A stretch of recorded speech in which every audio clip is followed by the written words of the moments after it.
Starting in the spring of 1958, my grandmother spent 11 months in bed. Debilitating vertigo kept her there. Doctors could not account for it. They could not find the source of the vertigo, nor did they find sufficient treatment. So she stayed in bed. Our family has a theory of the vertigo, though, and it is simple. Up until 1958, Mama didn't have a minute to stop. She went from a childhood of absolute poverty in Slovakia to hiding as a maid in Budapest from the Nazis. Then they found her and sent her to Auschwitz. I know very little about her time in the camps. I know, because she had fake papers, that she went to Auschwitz a full year and a half before Hungarian Jews. I know she worked for a munitions factory while there. I know she met the man who would become my grandfather, Papa, there.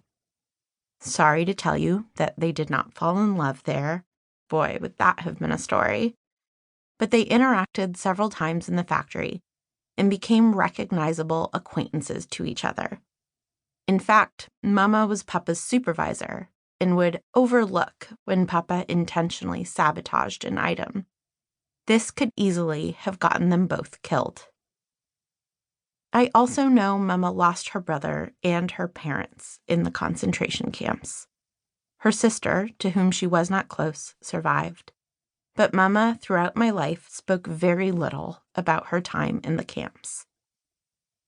After the war, my grandfather made his way back to his family in Paris. They had all survived thanks to fake Catholic passports. My grandmother, with no family to return to, got a job as a housekeeper in Brussels.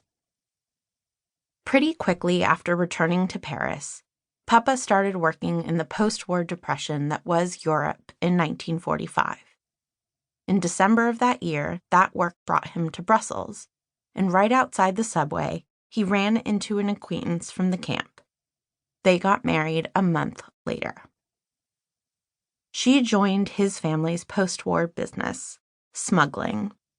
She once had to go back to Gare de Lyon, sneak onto a train, and cut out diamonds that had been left in the bathroom by my grandfather, because an inspector was on the train, so Papa was forced to exit without his loot. She alone figured out which car the diamonds were on, sneaked on, and smuggled them off. She had 5 pregnancies and 3 children, all between 1946 and 1951, when my mother was born.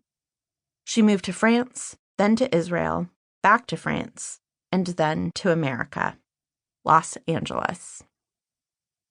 In Los Angeles, she found herself working in a factory again. Papa quit smuggling and became a busboy. Then, in 1958, Papa got promoted to head waiter. The restaurant was one of those fancy places where the waiter would coddle an egg at your table to make you fresh Caesar salad dressing right before your eyes. Due to his big promotion, Mama was able to quit her job at the typewriter parts factory. And as soon as she quit that job, she got vertigo. As soon as she was able to stop, her body said, "Stay down. Stay down." For 11 months, the vertigo was so bad that someone had to help her get to and from the bathroom. They had to bring food to her bed and help bathe her.